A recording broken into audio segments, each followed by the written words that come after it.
మా స్కూల్లో 10th class పిల్లకాయలు ఓకే. సో చదువు మీద కాన్సన్ట్రేట్ చేయట్లేదు. ఎస్పెషల్గా అబ్బాయిలు అతి పనులన్నీ చేస్తున్నారు.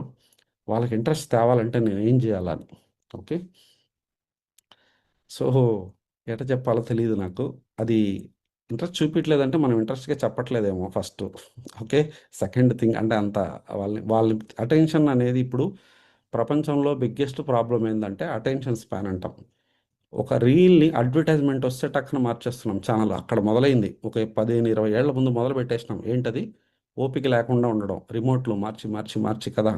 ఒకప్పుడు చిత్రలహరి అని ఒకటి వచ్చేది. నేను చిన్నప్పుడు స్టోరీ నేను చెప్పేది 20 ఏళ్ళు 25 ఏళ్ళ ముందు. శుక్రవారం ఒక్కరోజు ఒక 4 పాటలు వచ్చేటి తెలుగు పాటలు.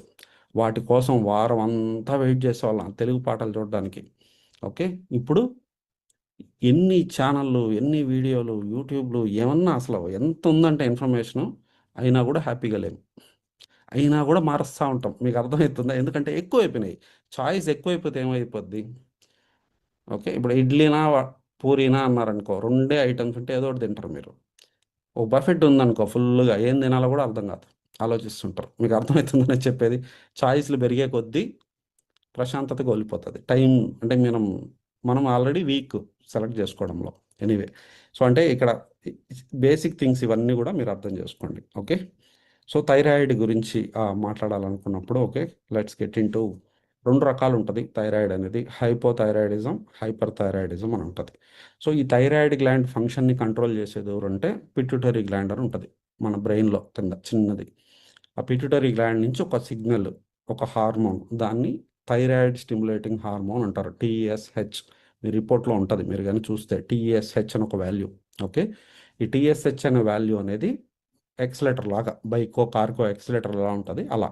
అంటే ఒకవేళ థైరాయిడ్ గ్లాండ్ సరిగ్గా పనిచేయట్లేదు అనుకున్నాం, సరైనంత థైరాక్సిన్ తయారు చేయట్లేదంటే పిట్యూటరీ గ్లాండ్ ఏం చేస్తుంది? ఎక్కువ టీఎస్హెచ్ను పంపిస్తుంది.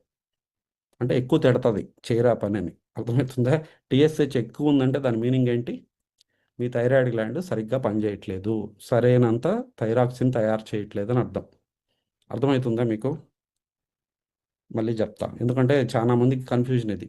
ఎక్కువ ఉంది కదా ఈ రీడింగు, అంటే నా థైరాయిడ్ గ్లాండ్ ఎక్కువ తయారు చేసేస్తుంది. అది థైరాయిడ్ గ్లాండ్ది కాదు, టీఎస్హెచ్. టీఎస్హెచ్ అనేది బ్రెయిన్ నుంచి వచ్చే సిగ్నల్, పిట్యూటరీ గ్లాండ్ నుంచి వచ్చే సిగ్నల్. అది అది యాక్సిలేటర్ లాగా. బండి స్లోగా ఉంటే టీఎస్హెచ్ ఎక్కువ ఉంటుంది. మీ థైరాయిడ్ ఎక్కువ తయారు చేసేస్తుంటే టీఎస్హెచ్ తగ్గిపోతుంది. సో టీఎస్హెచ్ ఎలా ఉంచుకోవాలా? ఓకే. బెస్ట్ ఏంటంటే 0.5 నుంచి 4 లోపల అనుకోండి. కొని 4.55 అంటారు, మనం 4 పెట్టుకుందాం గోల్. లేదు 4.5 పెట్టుకుందాం, ఏదో ఒకటి. ఓకే. 0.5 నుంచి రీడింగ్ టీఎస్హెచ్ 4 లోపల ఉండాలి. 6 ఉంది, 7 ఉంది, 10 ఉంది. ఏం చేయాలి ఇప్పుడు దాన్ని? ఆ టీఎస్హెచ్ని ఎక్కడికి తేవాలా? 4 లోపలికి తెచ్చుకోవాలి. ఇది గోల్. ఓకే. టీఎస్హెచ్ ఎక్కువ ఉంది, 5 కంటే ఎక్కువ ఉందంటే దాన్ని హైపోథైరాయిడ్ అంటారు. ఓకే. ఎక్కువ ఉంటే దీనివల్ల నష్టాలు ఏంటి? హైపోథైరాయిడిజం ఉంటే మీరు వెయిట్ పెరిగిపోతారు, మీ మెటబాలిజం తగ్గిపోతుంది, మీ బ్రెయిన్ ఫంక్షనింగ్, లివర్ ఫంక్షనింగ్ అన్నీ తగ్గిపోతుంది, బాడీ తగ్గించేసుకుంటుంది. దీనివల్ల నష్టం ఏంటంటే మీ బాడీకి కొంచెం ఎనర్జీనే సరిపోతుంది. మీరు తినే దాంట్లో కొంచెమే బాడీకి చాలు, మిగతాదంతా వెయిట్ పెరగడానికి ఉపయోగించుకుంటుంది. అర్థమైందా? సో వెయిట్ పెరిగే వాళ్ళకి ఇదొక కారణం కావచ్చు. హైపోథైరాయిడిజం అనేది వన్ ఆఫ్ ద రీజన్ కావచ్చు. మీ పిల్లలైనా కూడా ఓవర్ వెయిట్ అవుతున్నారంటే ఒక్కసారి థైరాయిడ్ చెక్ చేయించుకొని, లేదంటే అమ్మ ప్రశాంతం ఉందంటే దాన్ని ఫిక్స్ చేసుకోవాలి. అదర్వైజ్ పెరిగిపోతూనే ఉంటారు. అర్థమవుతుందా? సో ఇది చెక్ చేసుకోవాలి. దీన్ని టీఎస్హెచ్ ఎక్కువ ఉంటే దాన్ని హైపోథైరాయిడిజం అంటారు. ఓకే. హషిమోటో డిసీజ్ అని కూడా అంటారు. ఓకే. దీని ఇంకో పేరు. అదేంటి అంటే ఎందుకు వస్తుంది థైరాయిడ్ జనరల్గా అంటే దానికి కొన్ని కారణాలు ఉన్నాయి. ఆటో ఇమ్యూన్ కండిషన్ ఒక కారణం.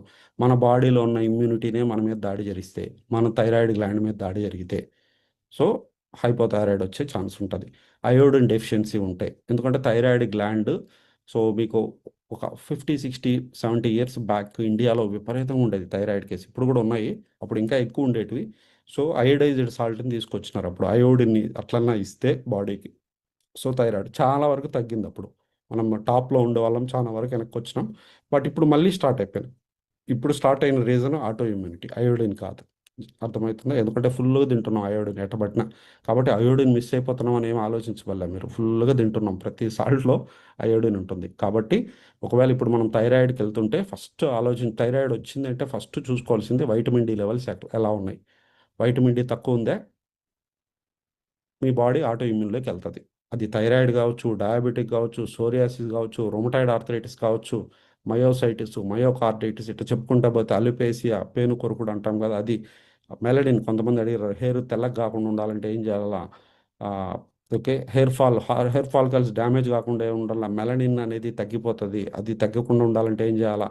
చాలామంది తగ్గించుకోవాలని కూడా ట్రై చేస్తున్నారు. బయట తెలుసా? తెల్లగా కనపడాలని. మెలనిన్ కోల్పోతే ఏమైతదంటే మీరు తెల్లగైతారు. అర్థమైందా? అంటే స్కిన్ కలర్ పోతదని అర్థం. ఓకే. అటనే ఏదో ట్రై చేయబోతారు. బొల్లి అంటారు దాన్ని యాక్చువల్‌గా చెప్పాలంటే. ఓకే. పిగ్మెంటేషన్ కూడా స్టార్ట్ అయిపోతది. సో, సింపుల్‌గా చెప్పాలంటే ఆటో ఇమ్యూన్ కండిషన్ ఒకటి. అందుకనే వైటమిన్ డి నాకు బానే ఉంది. కాబట్టి నేను వైటమిన్ డిని పట్టించుకోను. ఏదైనా ఏ క్షణమైనా రావచ్చని గుర్తుపెట్టుకోండి. వైటమిన్ డిని గాన మీరు ఫిక్స్ చేసుకోలేదనుకోండి. అర్థమైతుందా? 60, 70లో మెయింటైన్ చేయలేదనుకోండి. We are more prone to autoimmune diseases. ఇది గుర్తుపెట్టుకోవాలి. ఎందుకంటే వైటమిన్ డిని ఇమ్యూనో మాడ్యులేటర్ అంటారు. ఎముకలు బలంగా ఉంటాయి అయన్నీ పక్కన పెడదాం. మీ బాడీ ఆటో ఇమ్యూన్‌లోకి వెళ్ళకూడదంటే ఎందుకంటే కోవిడ్ తర్వాత మేము 15 ఏళ్ల నుంచి ఉన్నాం న్యూట్రిషన్ ఫీల్డ్‌లో. అర్థమవుతుందా?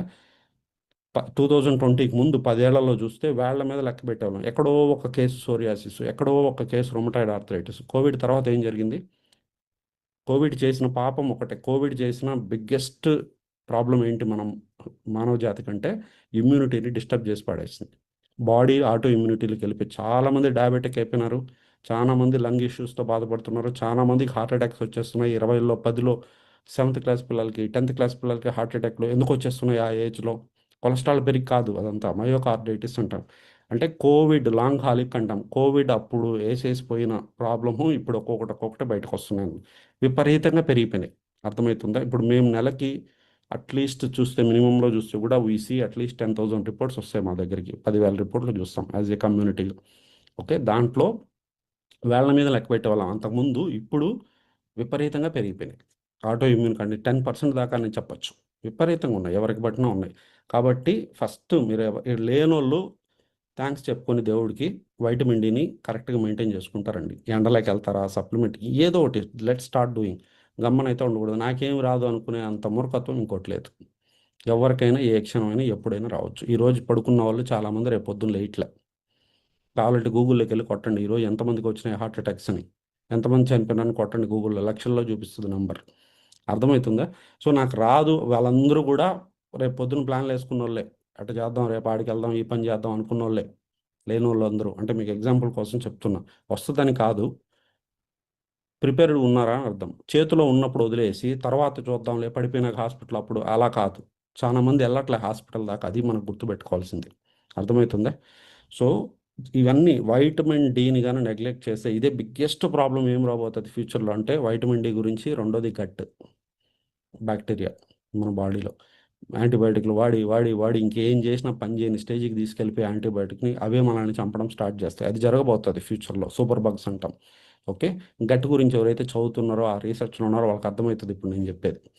అర్థమవుతుందా? సో, బిగ్గెస్ట్ ప్రాబ్లమ్ అదే కాబోతది. ఎందుకంటే అందరూ విచ్చలవిడిగా వాడుతున్నారు యాంటీబయోటిక్. పిల్లల ఇళ్ళల్లో ప్రతి ఇళ్లల్లో ఒక మెడికల్ షాప్ పెట్టేసుకొని జ్వరం వస్తే ఒకరోజు పారాసిటమాల్, రెండో రోజు పోసేయి యాంటీబయోటిక్. యాంటీబయాటిక్ ఏస్తే 70-80% బాక్టీరియా చనిపోద్ది. ఆ 20% షీల్డ్ రెడీ చేసుకుంటది. అందరికి వచ్చే వాళ్ళకి నేర్పిస్తది. అరే! ఈ టానిక్ తాగితే ఇది చేయాలి మనం అని. అలా సూపర్ బగ్స్ తయారైతున్నాయి. ఓకే. ఎనీవే. సో, ఇక్కడ ఆహ్, సింపుల్‌గా అర్థం చేసుకోవాలంటే హైపోథైరాయిడిజం మెయిన్ ప్రాబ్లమ్ ఏంటంటే ఆటో ఇమ్యూనిటీ వల్ల. వైటమిన్ డిని కన్ఫర్మ్ చేసుకోండి. మేక్ ష్యూర్ మీ వైటమిన్ డి 60, 70 అన్నా మెయింటైన్ చేయాలి. ఆల్రెడీ ఉన్నోళ్ళు ఏం చేయాలి ఇంకొంచెం ఎక్కువ 80, 90లో మెయింటైన్ చేయగలిగితే ఆటో ఇమ్యూన్ కండిషన్‌ని కంట్రోల్ చేయొచ్చు చాలా వరకు. అండర్‌స్టాండ్? సో, మనం వాడే కొన్ని టాబ్లెట్లు సైడ్ ఎఫెక్ట్స్ వల్ల కూడా థైరాయిడ్‌లోకి వెళ్ళొచ్చు. ఓకే. కొన్ని వాడుతుంటారు కదా!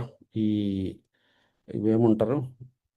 పీరియడ్స్ ఆపడానికి వాడే పిల్సు అంతకంటే దరిద్రమైన ఒక పని ఇంకోటుండదు. నేను మళ్ళీ చెప్తున్నా. ఎంత బాధతో చెప్తున్నా అంటే, ఇప్పుడు మేము దగ్గర దగ్గర ఒక 80,000 మంది చేపించుంటాం డైట్ పీసీఓడీ రివర్సల్‌కి. దాంట్లో సగానికి పైగా యంగ్ గర్ల్స్ 20 లోపల ఉండేవాళ్ళే. అర్థమవుతుందా? 13లో స్టార్ట్ అయితే 12లో స్టార్ట్ అయితే మెన్స్ట్రువల్ సైకిలు ఇంకంతే.